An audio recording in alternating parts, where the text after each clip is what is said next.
Equipa conjunta muda tang negociante o civil antiga Baucau ba mercado fon tuanau.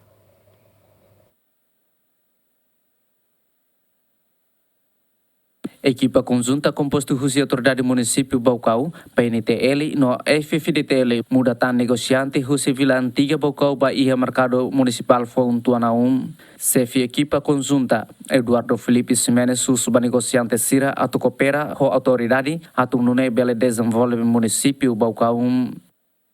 Volver início a minha teta, né? Autoridade município uso, ele administrador posto, a meu uso para tu negociante setor coopera. Bahira que neve la coopera, autoridade município e mecanismo para tu obriga emo todo a tu cumprir valor. Lá é melhor que lá cumprir valor. A maneira que uso a tu todo tem que cumprir a regra. Se lá foi cumprir, autoridade município e a regra para tu ela aplica para emo todo cumprir valor.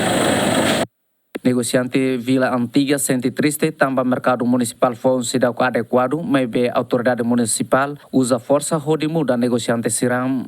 Ami pronto ba na fatin seguro tela mama ba fatin la seguro ami la ben tamba lorong kala ami dane ma kodi emu idane ma kawadi dulu ami wan til sekolah idane ma kamore sunjane ami laos be tani lima ba estado ami la tani lima ba estado tang wai loro nene ita kwa nene ami bos teros ma kamai idane laos be ami dure te ansane ma dure ami ansabe ali mal sirane ami musla se are bane ba are fatin musla ya Cintina masalaya, estrada masarasca, sana listrik masalaya, estrada masalahatiru, cena amina keman balangna de necessidade, obrigami, am paciente mai fila palon, paciente mai fila paltamba, idane makodia emu, idane madudamne wansir, fatina balaya mai fal, sira la considera, ami triste. Tambah Siram. Sira lori força mai. Sira oli força ami gat palha sai. Ami sira oli força mamai ne ami palha sai. Ami bersa. Ami bersa teme sira beladi ane bele. Pindami sira atero tiama pindami carrega ami contente.